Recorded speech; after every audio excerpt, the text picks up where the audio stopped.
சென்னையில்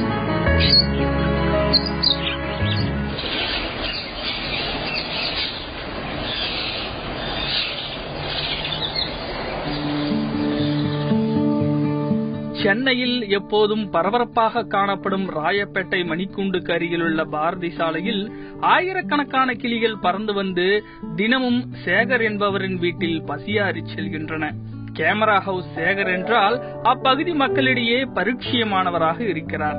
கடந்த 25 ஆண்டுகளாக வாடகை வீட்டில் குடியிருக்கும் சேகர் பல ஆண்டுகளாகவே தனது வீட்டு மாடியில் அணில், புறா, குருவி ஆகியவற்றிற்கு நீரும் தானியங்களும் வைத்து வருவதை வாடிக்கையாக வைத்திருந்தார். இப்படிப்பட்ட சூழலில்தான் 10 ஆண்டுகளுக்கு முன்பு முதல் முறையாக 2 கிளிகள் இவரது வீடு தேடி வந்திருக்கின்றன. அதுவே இன்று ஆயிரக்கணக்கான கிளிகளின் புகலிடமாக மாறியிருக்கிறது. நான் இந்த வீட்டுக்கு வந்து இது ஒரு ரெண்டட் ஹவுஸ் தாம்மா. இந்த வீட்டுக்கு வந்து ஒரு 25 வருஷம் ஆகுது. இந்த 25 வருஷத்துக்கு முன்ன வந்ததுலேருந்து இந்த வீடு முன்னாடிக்கிற அந்த பால்கனி ஃபுல்லா சுத்தி, அந்த மதில் சுவர் சுத்தி எப்பயுமே தண்ணி, அந்த தீனி என்ன கிடைக்குதோ அதை சுத்தி வைப்போம். அது 25 வருஷமாக எல்லாமே சாப்பிடும். அணில், புறா, காக்கா, சிட்டுக்குருவி இதெல்லாம் தான் சாப்பிட்டு இருந்தது. ஆனா இந்த கிளிகள் வந்து அதோட வந்து எப்ப சாப்பிட்டதுன்னா, அந்த சுனாமி அப்போ ஒரு 2 கிளிகள் வந்து அவங்களோட மிங்கிள் ஆனாங்க. 2 கிளி அவங்களோட மிங்கிள் ஆகி சாப்பிட்டாங்க. அந்த 2 கிளி தான் நாள்பட வந்து அப்படியே ஸ்டேஜ் பை ஸ்டேஜா அந்த மதில் சுருள் சுத்திக்கிற மதில் சுருள்ல இடம் இல்லாத அளவுக்கு அவங்க உட்கார ஆரம்பிச்சுட்டாங்க. அப்புறம் தான் என்ன பண்றது இதுக்குன்னு ஐடியா பண்ணும் போது தான் குறுக்க வந்து பலகைங்களை குறுக்க ஒரு 15 பலகைங்களை போட்டு அது மேல தீனி வைப்போம். அப்போ வந்து இப்போ எவ்வளவு கிளி வரும்னு பாத்தீங்கன்னா, இப்போ நம்ம சென்னை அன்னைக்கு ஃபுல் டே வந்து இங்கேயே இருந்துட்டாங்க. ஒரு 8000 கிளிகள் இருந்திருக்கும். அதாவது 1-2 இல்ல, அந்த நானே இதுவரை பார்க்கல. அவ்வளவு கிளிகள் வந்து ஒரு 8000 கிளியை வந்து காலையில வரவங்க ஈவினிங் 6 மணி வரை. ஆனா நாங்க அந்த டைம்ல வந்து நல்ல ரெயின் கோட் போட்டுட்டு மலையில நனைஞ்சினே வைப்போம். மழை ஜோன்னு பெஞ்சிடுச்சுன்னா கீழே எல்லா ரைஸும் கீழே இறங்கிடும். அதை திருப்பி வாரி திருப்பி மேல வைப்போம். கொஞ்ச நேரம் சாப்பிடுவாங்க. திருப்பி ஒரு 1/2 an hourக்குள்ள மழை ஜோன்னு வந்து எல்லாம் இறங்கிடும். இப்படி மாறி அந்த 10 நாளும் எங்கேயுமே போல. இவங்களுக்கு சேவை செய்யறதுக்கே சரியா போயிட்டான். காலை மாலை ஆகிய 2 வேளைகளும் கிளிகளுக்கு தேவையான அரிசியை நீரில் கழுவி தயார் செய்து கொண்டு மாடியின் பக்கவாட்டு சுவர்கள் மற்றும் குறுக்காக வைக்கப்பட்ட பலகைகளில் ஒவ்வொரு கைப்பிடியாக எடுத்து வைக்கிறார். தினமும் இவ்வாறு செய்வதை வாடிக்கையாக வைத்திருக்கும் சேகர் கடந்த சில மாதங்களுக்கு முன்பாக ஏற்பட்ட மழை வெள்ளத்தின் போது 8000க்கும் அதிகமான கிளிகள் தனது வீடு தேடி வருகை தந்ததாக மகிழ்ச்சி தெரிவிக்கிறார். காலையில நான் 5 o'clock எழுதணுமா, அது ஃபுட்டு ரெடி பண்ணிட்டு 6 o'clock நான் முடிச்சிடணும். கரெக்டா ஷார்ப்பா 6 o'clock வருவாங்க. 6 o'clock சாப்பிட்டு அவங்க கரெக்டா வந்து ஒரு 1 hour 6 to 7 சாப்பிட்டு போயிடுவாங்க. திருப்பி வந்து ஈவினிங் வந்து 3 மணிக்கெல்லாம் ஸ்டார்ட் ஆயிடும். எப்பயுமே இந்த சம்மர்ன்றதுனால இப்ப லேட் ஆகுது. இப்ப வந்து நானே ஒரு 4:45 தான் ஸ்டார்ட் பண்றேன். அது வந்து வரது லேட், 5 மணிக்கு மேலதான் வராங்க. இப்ப 5 மணிக்கு வந்துட்டு 1 hourல இப்ப எல்லாம் போயிடுறாங்க.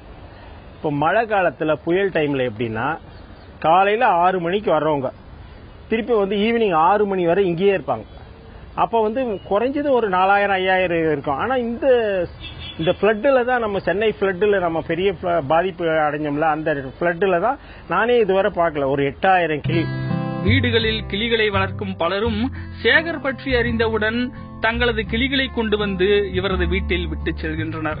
அக்கிளிகளை தனது வீட்டிற்கு வரும் கிளிக்கூட்டங்களுடன் சேர வைத்து பறக்க விடுவதாகவும், ஒருவேளை பறக்க இயலாமல் இருந்தால் 5 மாதங்கள் வரை வைத்து பராமரித்து பறக்க பயிற்சி கொடுப்பதாகவும் தெரிவிக்கிறார்.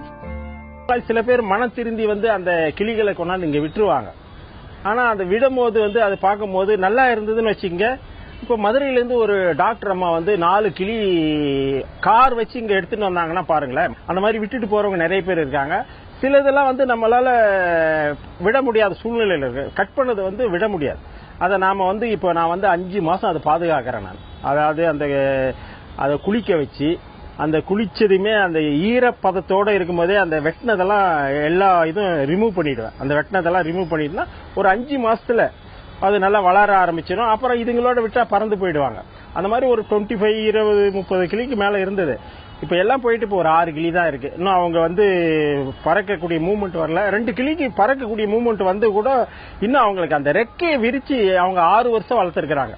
அதனால அவங்களுக்கு வந்து அந்த ரெக்கையை விரிச்சு இப்படி இன்னும் அடிக்க தெரியல. அதனால அவங்கள வந்து நைட்ல ஃபேன் ஆஃப் பண்ணிட்டு தூக்கி தூக்கி போட்டு இப்ப அவங்களுக்கு ட்ரைன் அப் கொடுத்துருக்காங்க. அவங்க அநேகமான ஒரு வாரத்துல பறந்துருவாங்க. ஆயிரக்கணக்கான கிளிகளின் புகலிடமாக இருக்கும் வாடகை வீட்டை தற்போது காலி செய்வதற்காக நிர்பந்திக்கப்படுகிறார் சேகர். ஆனால் கிளிகளை விட்டு பிரிய மனமில்லாமல் தனது பூர்வீக சொத்துக்களை விற்று குடியிருக்கும் வீட்டை வாங்குவதற்காக முயற்சி செய்து வருகிறார். இந்த வீடே வந்து ரெண்டட் ஹவுஸ் தாமா. என்ன வந்து எல்லாருமே எங்க வீட்டுல காலி பண்ண சொல்றாங்க. இப்போ வந்து நானே யோசனை பண்றேன். இப்போ என்னுடைய அப்பாவுடைய இடம்லாம் இருக்கு, அதெல்லாம் கொஞ்சம் வித்துட்டு இந்த இடம் வாங்கலாம் ட்ரை பண்றேன். இருந்தாலே அந்த ஃபண்ட்ஸ் பத்தாது. அதாவது இது மாதிரி ஃபாரினர்ஸ் யாராவது டொனேட் பண்ணி இந்த மாதிரி யாராவது தன்னார்வ நிறுவனங்கள் இல்லை யாராவது இந்த மாதிரி ஒரு உயிரினங்களுக்கு நேசிக்கக்கூடியவங்க இந்த மாதிரி ஹெல்ப் பண்ணாங்கன்னா அவங்க கூட இந்த இடத்த வாங்கி இந்த மாதிரி ஒரு நல்லது செய்யலாம். நான் அதுக்காக முயற்சி பண்றேன். கடவுள் தான் அதுக்கு மேல நான் என்னுடைய அப்பாவுடைய சொத்தெல்லாம் விற்கிறதுக்கு ரெடி ஆயிட்டேன். நாள்தோறும் ஆயிரக்கணக்கான கிளிகளுக்கு உணவளிக்கும் சேகர் பெரிதாக வசதி படைத்திருக்கவில்லை. பழைய கேமராக்களை பழுது பார்ப்பது மற்றும் விற்பனை செய்யும் கடை வைத்திருக்கிறார். அதிலிருந்து கிடைக்கும் வருமானத்தை கொண்டுதான் கிளிகளுக்கு உணவளித்து வருகிறார்.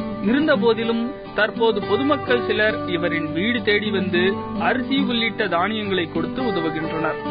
தினமும் கிளி கூட்டங்கள் கீச் கீச் என்ற ஒலியுடன் தன் வீட்டின் மேல் சுதந்திரமாக வட்டமடித்து பறப்பதை பார்த்து பூரிப்படையும் பறவை காதலர் சேகர் ஒருபோதும் கூண்டுகளில் பறவைகளை அழைத்து வைக்காதீர்கள் என்றும் சுதந்திரமாக அவற்றை இயற்கையான சூழலில் பறக்க விடுங்கள் என்றும் வேண்டுகோள் விடுக்கிறார்.